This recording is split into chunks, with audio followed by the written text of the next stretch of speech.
കൂട്ടക്കൊലപാതകവുമായി ബന്ധപ്പെട്ട് പ്രതിയുടെ CCTV ദൃശ്യങ്ങൾ 24 ലഭിച്ചു. 10-28 കിലോമീറ്റർ ഇയാൾ 3 വീടുകളിലായി സഞ്ചരിച്ചു എന്നുള്ള വാർത്ത നേരത്തെ പറഞ്ഞതാണ്. അതിൻ്റെ CCTV ദൃശ്യമാണ് പ്രേക്ഷകർ ഇപ്പോൾ കാണുന്നത്.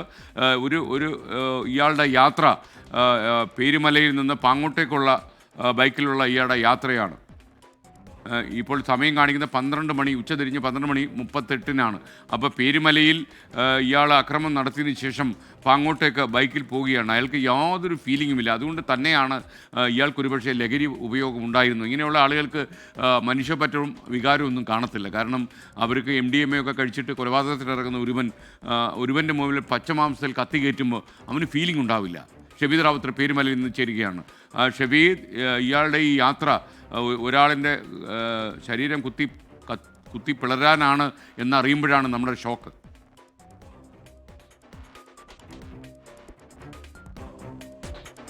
ഈ പോലീസിന്റെ അന്വേഷണത്തിൽ ഏറ്റവും നിർണായകമായിട്ടുള്ള CCTV ദൃശ്യങ്ങളാണ് ഇപ്പോൾ നമ്മൾ പുറത്തുവിടുന്നത്. ആ CCTV ദൃശ്യങ്ങളിൽ സമയം ഉൾപ്പെടെയുള്ള കാര്യങ്ങളുണ്ട്. 12:38 എന്നുള്ളതാണ് ആ CCTV ദൃശ്യങ്ങളിൽ രേഖപ്പെടുത്തുന്ന കാര്യം. ഈ CCTV ദൃശ്യത്തെ അടിസ്ഥാനപ്പെടുത്തിയാണ് ആ CCTV ദൃശ്യത്തിന് മുൻപും, അതായത് ക്രൈം ഒക്കറൻസിൽ ആ CCTV ദൃശ്യത്തിന് മുൻപും ശേഷവും എന്ന 2 ടൈം ലൈനിലേക്ക് പോലീസ് എത്തുന്നത്. പോലീസിന്റെ ഇപ്പോഴത്തെ, അതായത് ഈ യാത്ര എന്ന് പറയുന്നത് ഈ ബൈക്കിൽ പേരുമലയിൽ നിന്നും പാങ്ങോടേക്കുള്ള യാത്രാമധ്യേ ഒരു വീടിന്റെ CCTVയിൽ ഇയാൾ പ്രത്യക്ഷപ്പെട്ടതാണ്. അയാൾ കുടുങ്ങിയതാണ്. ഇപ്പോൾ ആ ദൃശ്യങ്ങൾ നമുക്ക് അഫാൻ കുടുങ്ങിയ ദൃശ്യങ്ങളാണുള്ളത്. അതിൽ അയാൾ സ്കൂട്ടറിൽ ഒരു ബാഗൊക്കെ തൂക്കി ഇങ്ങനെ പോകുന്നത് നമുക്ക് കാണാൻ സാധിക്കും.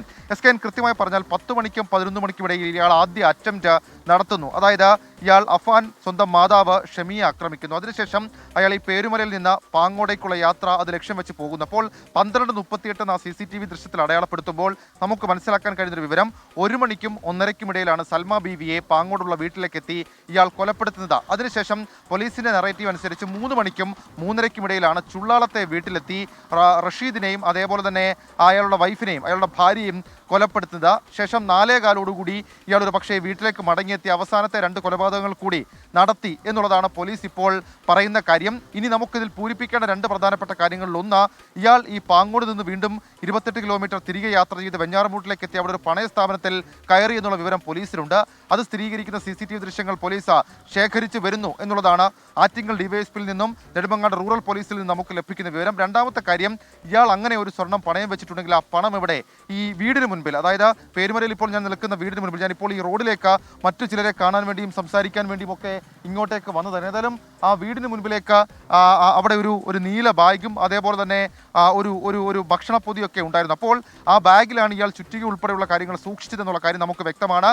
ഏതായാലും ആദ്യം ഈ സൽമ ബീവിയെയും അതേപോലെ തന്നെ ഈ ചുള്ളാളത്തെയും കൊലപാതകങ്ങൾ അത് ചുറ്റിക ഉപയോഗിച്ചുകൊണ്ടാണോ എന്നുള്ളൊരു സംശയം പോലീസിന് ഇപ്പോഴുണ്ട്. കാരണം ഇവരെ രണ്ടുപേരെയും ചുമരിൽ, അതായത് നമുക്കിപ്പോൾ ഉറപ്പിച്ചു പറയാൻ കഴിയുന്ന വിവരം, ഇയാളുടെ മാതാവ് ഷെമിയെ തറയിലേക്ക് തല കൊണ്ട് ഇടിപ്പിച്ചിട്ടായിരുന്നു ഇയാൾ കൊലപ്പെടുത്താനുള്ള ശ്രമം നടത്തിയത്. അതിനുശേഷം ഇയാൾ സൽമ ബീവിയെയും സമാനമായി ചുവരിൽ, അതായത് ഭിത്തിയിൽ തല കൊണ്ട് ഇടിപ്പിച്ചാണ് കൊലപ്പെടുത്താനുള്ള ശ്രമം കൊലപ്പെടുത്തിയത് എന്നുള്ള കാര്യവും ഉറപ്പാണ്.